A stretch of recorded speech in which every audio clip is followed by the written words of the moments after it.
A year consumed by COVID saw many pressing forward with life despite the pandemic. Rob Krieger looks back on 2020 and how the community dealt with the virus.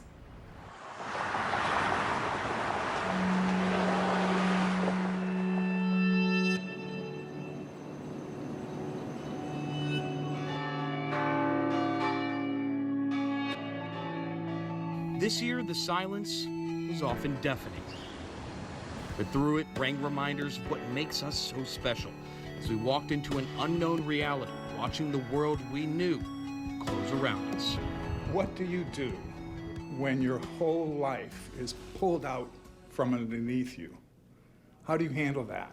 Everything you take for granted is maybe not there anymore. Chef Frank Brightson knew it would take a community that had been through the worst before, but this time there was no end to the storm in sight. I want my life back. I want my normal life back. I don't like this kind of adventure. I like normal, boring, good days where we go to work, make people happy, and go home.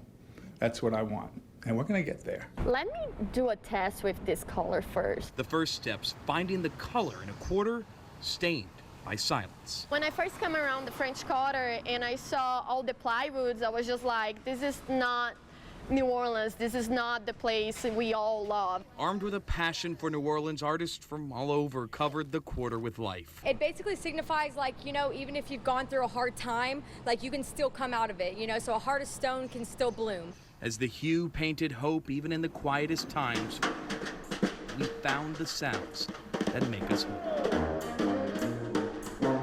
The fairground emptied, Jazz Fest canceled, but the music was there and everywhere. As we fested from afar, a few restaurants found a way to feed an industry that feeds our culture. It's a huge percentage of the community. Like, the restaurant business is basically the lifeblood of New Orleans. So, you know, we know a ton of friends that weren't as fortunate as us to be still cooking, but, you know, we just feel like this is a small thing that we can do to kind of ease the pain of, like, what everybody's going through.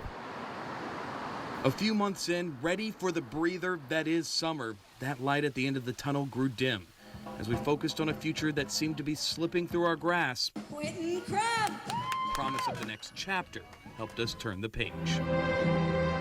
I'm really excited, you know, I finally graduated from high school and I get to go off to, you know, the next step of college. I can't wait to go. Lusher High School found a way to celebrate a lifetime achievement, making that distance disappear, if only for a moment. Man, I didn't really think it was gonna be all this, you know? When they said we were gonna drive around, I was like, oh, there's gonna be like a few people there, but no, there was a lot of people. A community rallied, and while home had never been so close, as the celebrations waned, family never felt so far. It's been tough. I mean, the last time I saw my mom was December of last year. A need filled in doses that were sometimes too small, but always helped heal the soul. I told him you were an inspiration to me because I've never heard you complain. I've never heard you go, oh, woe is me. When I'm having a bad day, I'm thinking of you. Once the curtain was pulled and the restrictions keeping loved ones beyond arm's reach let us get closer, we learned how dark it got. I mean, in the beginning with the virus, there were some people I really liked that didn't make it through the virus. And that was tough. The desperation for touch, sometimes even tougher. Well, if you can make something good out of something bad, that's all right. But making something good out of the bad was often so hard. As festivals shriveled and events wiped off the board, there was still a prayer for something that's restored this city before. Who dat? This time, through masks marked with fleur-de-lis, the black and gold filled an empty dome with spirit. A cheer of a few thousand carried loud, and something that was so familiar was back. Screen, Kamara at the 15, turns up to 10, has space, walks into the end zone, touchdown, Alvin Kamara. That strength stretched well beyond the boundaries of Poitras as slowly some people returned. The quiet streets, not so silent, as visitors strolled, guided by new rules, and most importantly, frequently wash your hands. Regulations, a new normal, and a desire to help a city recover. We also got to keep our economy going, so we just came to grab a bite to eat and just kind of cruise around, take precautions, and we do keep our social distance from everybody, and just kind of support the local economy. But even as rules relaxed, our traditions changed during a season when we crave to fill our appetite for family. I'm in the very happy position of having 5 children, but only one of them lives here in New Orleans. During Thanksgiving, our new speed of connecting bridged a gap of guidelines. We're definitely going to be FaceTiming with family all day. We've got family in Colorado. We have to schedule who's going to get me for dessert and who's going to get me for appetizers. Traditions broken, but new ones formed. Our world more connected than ever, and for the first time in years, that new normal brought back a piece of the past, a celebration that would ensure the good tidings would roll.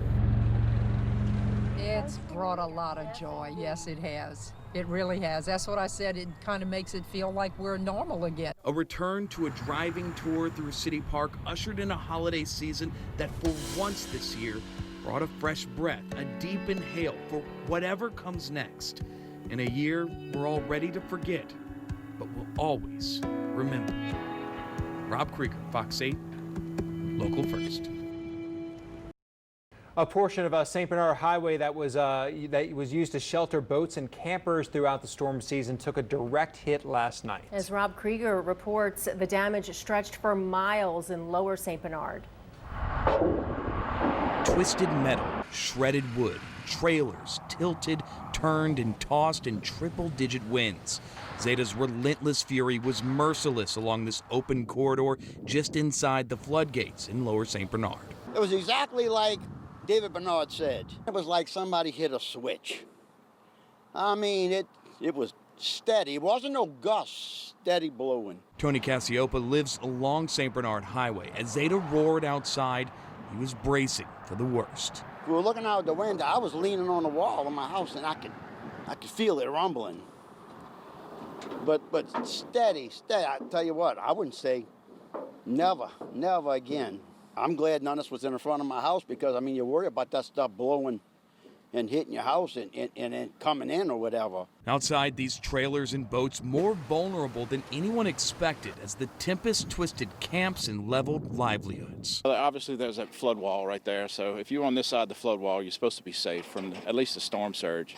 But obviously, the wind didn't had no mercy on these trailers. Dane Falgu is hoping to salvage whatever's left of his son-in-law's trailer. Stocked with supplies for his bow fishing charter, some can be saved, but the trailer is trashed. It tumbled over. Yeah, because it was, like I said, it was on the shoulder there, and it must have flipped 2 or 3 times before it came to its resting spot right here. The roof's completely gone. It's pretty much gone. He's not alone. For miles down St. Bernard Highway, some simply shifted, others upside down, and the worst, obliterated in the storm in a spot that was thought to be a safe haven. A third of the trailers that are down here on this side are upside down. It's crazy. He's parked his stuff here for many storms before and never had an issue like this. For the folks that rode this out, they're just thankful Zeta's punch came quick. Look, it was scary. It was scary. And listen, that was only like an hour or two. To think that you would stay and endure that, there ain't no way. Rob Krieger, Fox 8, Local First. Well, after weeks of everything hitting the brakes, the roar of the engines return with NASCAR. Today, one local nurse gets the honor of virtually revving them up. Rob Krieger explains. A return of the roar of those engines, the speed you definitely need. Now, after weeks of everything hitting the brakes, and this weekend, one local nurse gets the honor of virtually revving them up. Drivers, start your engines. Misty Dufresne, a registered nurse in the emergency department at UMC, is treating COVID-19 patients. But this weekend, she's living out a dream of many NASCAR fans. And in fact, she'll be making the rounds on the Darlington Raceway right next to Bubba Wallace. Hey, I'm Bubba Wallace, and in 3 days I get to go back to work. So excited, but it's all because of our frontline hero workers like Misty Dufresne from New Orleans, Louisiana. Misty is a registered nurse at the University Medical Center, and I'm honored to have her name painted on the door of my car. Misty, from all of us at NASCAR, we thank you so much, and it's our honor to invite you to be one of our Grand Marshals with us this Sunday. Can't wait to see you on race day. For this NASCAR fan, her name on the side of Bubba Wallace's car is just surreal, but the track has been the furthest thing from her mind, especially over the last several weeks as she's devoted most of her energy to healing our community. With everything being so, I guess, kind of closed off, I forget that nothing else is going on around us. And now to think about, like, this is the first sporting event that's going to take place, it's even more surreal. Now as she prepares for her big NASCAR debut in a hopeful spot in the winner's circle, she knows this race, a restart of sports in America, is just what so many people are craving, a ray of hope that the caution flag in the country will soon stop waving. To just have something to look forward to is just, you know, kind of like the light at the end of the tunnel. Not that everything is going to go back to normal right away, but at least something to like, oh, okay, NASCAR's coming back. It's something that we used to do with families every Sunday or Saturday night, depending on when the race was. And it's just getting back to where people were to begin with. Rob Krieger, Fox 8, Local First.